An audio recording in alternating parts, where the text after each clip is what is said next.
Sa kasalukuyang panahon, nagiging usap-usapan sa industriya ng showbiz ang tila umapaw na kaseksihan ng sikat na kapamilya star na si Catherine Bernardo. Ito ay bunga ng kanyang naging mainit na pagtatanghal sa nakaraang Century 2 na SuperBods 2024 Finals, kung saan nagpakitang gila siya sa isang sensual na dance number. Ang naturang performance ni Catherine ay nagdulot ng magkaibang reaksyon mula sa manonood at mga tagahanga. Marami ang tunay na namangha at humanga sa kanyang kahusayan at kakaibang appeal sa entablado.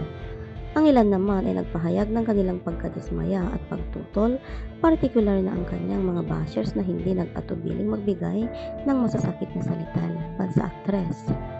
Sa kabila ng mga kritiko, hindi maikakaila ang patuloy na pag-angat ng karera ni Catherine Bernardo.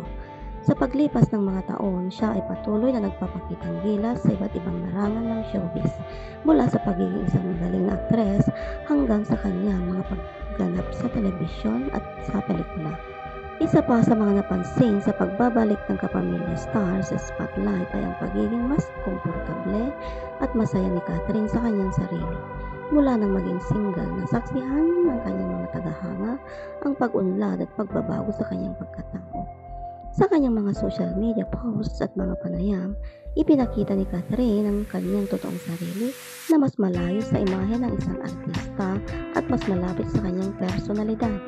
Gayunpaman, hindi maitatanggi na may ilang kritisismo at mga mapanirang salita ang natatanggap ni Catherine Bernardo mula sa ilang personalidad sa showbiz. Isa na rito si Christopher Main na nagpahayag ng kanyang hindi pabor sa pagganap ni Catherine sa nasabing event. Tinawag pa niya itong bukaka performance na nagbigay daan sa mas marami pang mga pahayag at mga reaksyon mula sa publiko.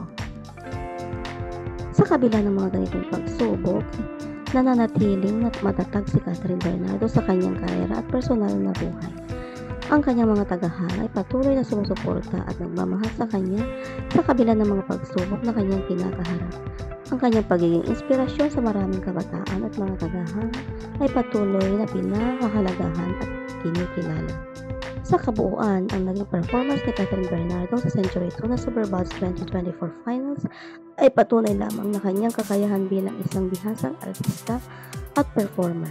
Hindi lamang ito nagpapakita ng kanyang husay sa entablado, ngunit pati na rin ang kanyang kakayahan na patuloy na magbigay inspirasyon at magpapamalas ng kanyang kakaibang talento sa industriya ng showbiz.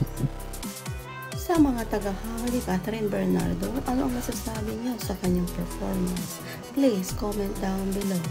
Thank you po sa inyong lahat.